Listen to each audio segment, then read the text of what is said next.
I never imagined that refusing to go on a family vacation would unleash such a storm, but here I am. The aftermath pressing down on me like a weight I can't shake off, each breath a reminder of the emotional turmoil swirling around us.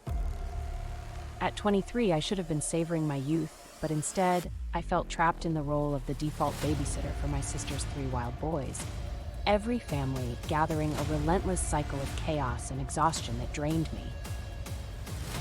Last summer's trip to the coast was the breaking point. I can still feel the suffocating heat of the cramped hotel room, the scent of sweat mingling with sea salt, and the sound of my sister and her husband's laughter echoing in my ears as I chased after their kids, my heart aching in isolation. When the invitation for yet another beach trip landed in my inbox, I felt a surge of rebellion. This year would be different, I promised myself, a declaration of my newfound independence igniting within me. With my heart pounding like a drum in my chest, I stood up and announced I would drive myself and pay for my own room, my voice trembling with a mix of fear and defiance that made my stomach twist. The shocked silence from my family was deafening, but I pressed on, my determination rising as I explained that I could afford it with my new job, the taste of freedom, intoxicating yet terrifying. Then my sister exploded, her face contorting with rage as she accused me of sabotaging the vacation. Her words cut deeper than I anticipated, each syllable a lash against my spirit. In a moment of boiling frustration, I snapped back, reminding her just how miserable last summer had been for me, the words spilling out like lava from a long, dormant volcano, raw and unfiltered. As the days dragged on, the pressure to relent grew heavier, each family member's expectations suffocating me, a noose tightening around my resolve. Things escalated dramatically when my sister stumbled upon my online post voicing my frustrations. Her fury erupted across social media like wildfire, her rants about the hardships of parenting triplets, igniting a frenzy of judgment. Her words stung worse than I could have imagined, accusations of my supposed irresponsibility echoing in my mind, her voice haunting me like a specter of guilt that wouldn't fade.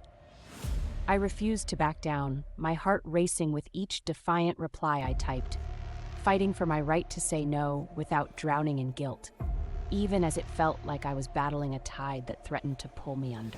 Then my parents stepped in, their attempts at mediation only adding fuel to the flames.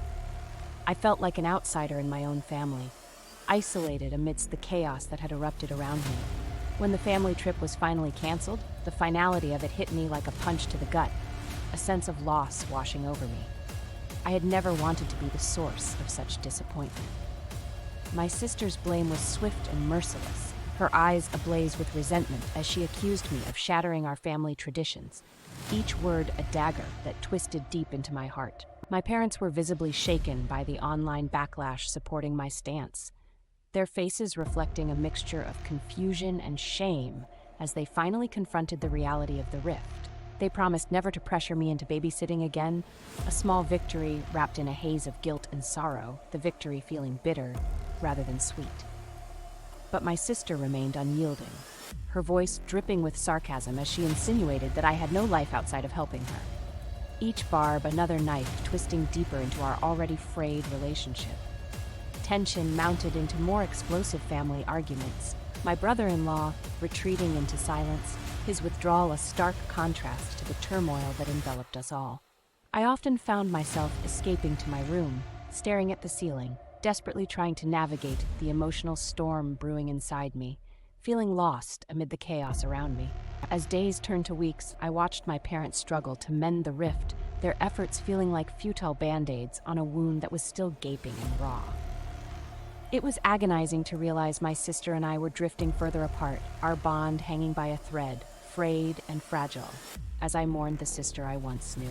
One evening, I confronted my sister, the air thick with unspoken words. She stood there, arms crossed and gaze unwavering, as I poured my heart out, desperate for her to understand my pain. "I just need you to understand," I said, my voice trembling with emotion. "I love you, but I can't always be your backup plan."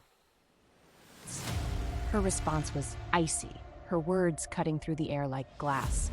"Love doesn't mean abandoning family, Nora. You don't know the weight of responsibility for 3 kids.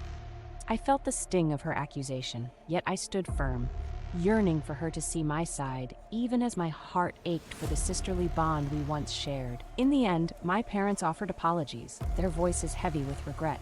While it was a small step towards healing, it felt inadequate, like a hollow echo of what once was. We're trying to rebuild, but every conversation with my sister feels like walking on eggshells. The fractures still fresh and painful, a quiet reminder of our unresolved conflict. As I sit here reflecting, I realize the road to reconciliation is long and fraught with uncertainty, but I cling to hope, believing that family is worth fighting for, isn't it? Only time will reveal whether my sister and I can heal from this rift. But for now, I'm learning that setting boundaries is not just self-preservation, it's also an act of love. Thank you for watching. For more real stories and powerful dramas, be sure to like, subscribe, and explore our Twisted Ancestry channel. If you enjoyed this video, please consider supporting us and transforming your love life with the Make Him Worship You program, linked in the description. It's a game changer for any woman seeking the love she truly deserves.